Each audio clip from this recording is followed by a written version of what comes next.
Hey everyone, welcome back to our series on how to find your dream job. On the last episode, I shared a little bit about my journey and tips on how to even find a dream job. And today we're going to be talking about how to nail your interview once you land one. So once upon a time, Aaron and I were at this very table and he interviewed me for a job and I got the job, surprise. But today we're going to turn the tables and I'm going to get to interview Aaron. How does that sound? Sweating bullets right now. You'll do great. I'm ready. Okay, so stay tuned.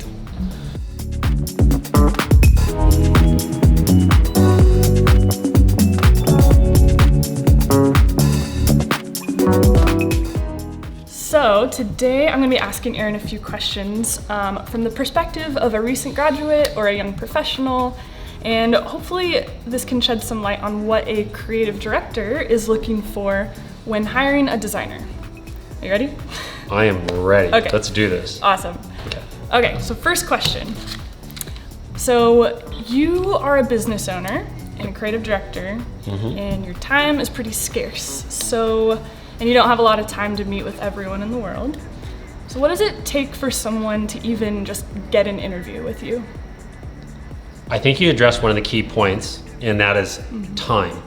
So that's the thing that I regard as being the most precious to me.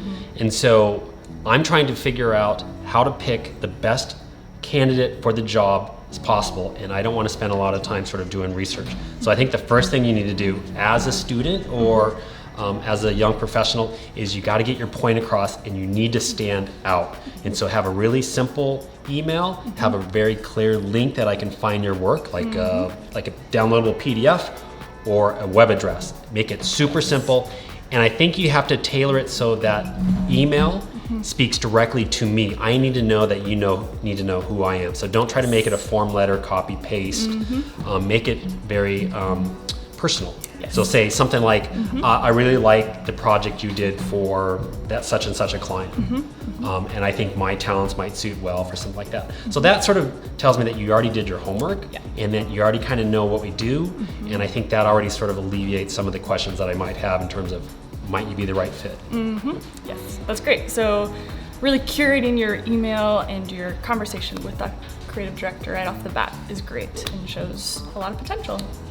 So let's say someone shows really great initiative and which you did. Oh, okay. No, and I think it's a good point. Initiative is important because you actually took the initiative to not only email once, because I did not respond, you followed up with a second email. And I think that's what really caught my attention. So initiative is important. Yes, persistence is good. So let's say someone does show initiative and you want to meet that person and interview them. What kind of things are you looking for in their body of work, in their portfolio? In their actual body of work, I think the thing you need to think about as a designer is super key, and it's not about you, it's about them, and them being me, the creative director or the owner of a business. And the reason why I say that, it's not in a sort of egotistical way, it's that I have problems as a business owner. I'm trying to make problems go away, such as I have a website that needs to be designed and I don't have anyone else to do that.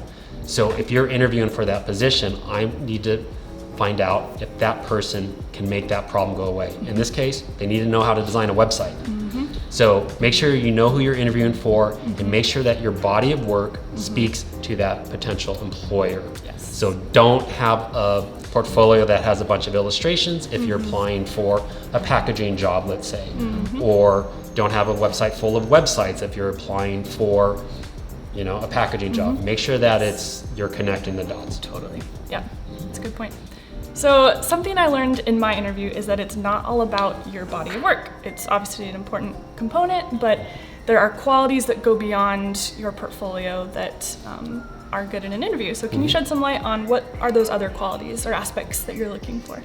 Yeah, I think especially for smaller agencies, small studios, is that there has to be a balance beyond just your hard skill sets. I believe that culture is so important for there to be sort of synergy and to be proficient. And when I mean culture is, I want to make sure that I'm selecting a group of people that are like-minded, that have the same sort of goals and sort of level of respect, and so that they can work together. And so when I'm interviewing, I'm asking specific questions to get a sense of sort of what makes that person tick, and how they might work with others. Are they okay with being challenged? Because when you work in an environment, it's set up where everyone needs to sort of coordinate, work together, collaborate, and challenge each other. And so it's more, I actually put more emphasis on what you can bring to the culture of the business, as opposed to the hard skills like your ability to design logos, because those things I know I can teach. Yes, totally. I remember when I interviewed with Aaron, I was so ready to just talk about my work, and I was really prepared with all these notes. But the first question that Aaron asked me was, so tell me about yourself. And I internally freaked out, and I had to figure out how to talk about who I was as a person and my interests, and that was a game changer for me. I didn't realize that was something that an employer would be interested in knowing. So. And I think even if the employer doesn't start out that way, I think it's important to have a conversation, to get to know the person, because I think business is about people. And so in order to understand people, I'm not going to be able to understand who you are by looking strictly at your portfolio and trying to understand who the person is connected to that portfolio. So I just want to sort of first get to know you. Yes. And I think it alleviates a lot of the stress about, looking at the portfolio and trying to, be perfect. I think it's just allow yourself to let your personality shine through. Yes, it speaks pretty loudly. All right, so do you have any final advice for someone and how they can knock an interview out of the park?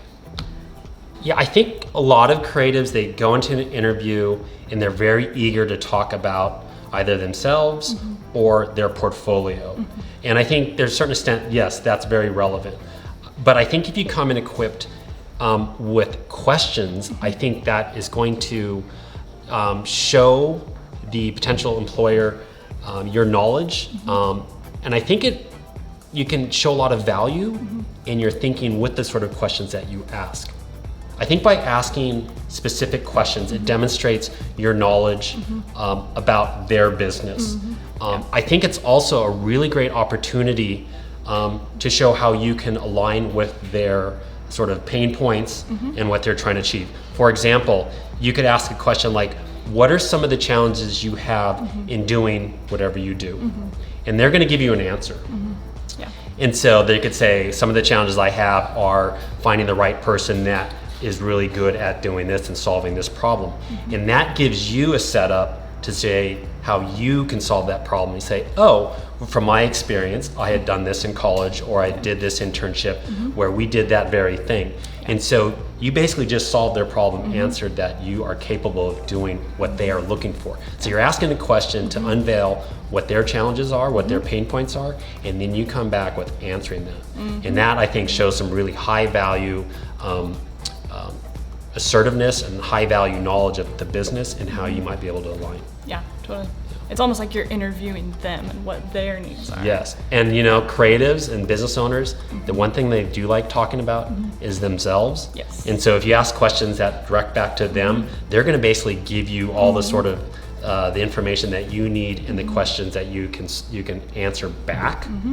That solves their problem. Well, thanks, Aaron. That was fun. That was awesome. You. I enjoyed it. Yes, that was fun. So if you enjoyed this video, stay tuned for our third and final part of the series, where we talk about how once you do get that dream job, how you can stand out in the workplace. So it's one thing to get a job, but it's another to keep that job. So if you enjoyed this content, drop a like. If you have any questions for Aaron and about interviews, please comment below. We want to hear everything. Yes. Yeah, because we're going to dial in our content based on your guys' feedback. Yes. And if you want to join our tribe, hit subscribe. And remember, life is always better when you do good work. Yeah.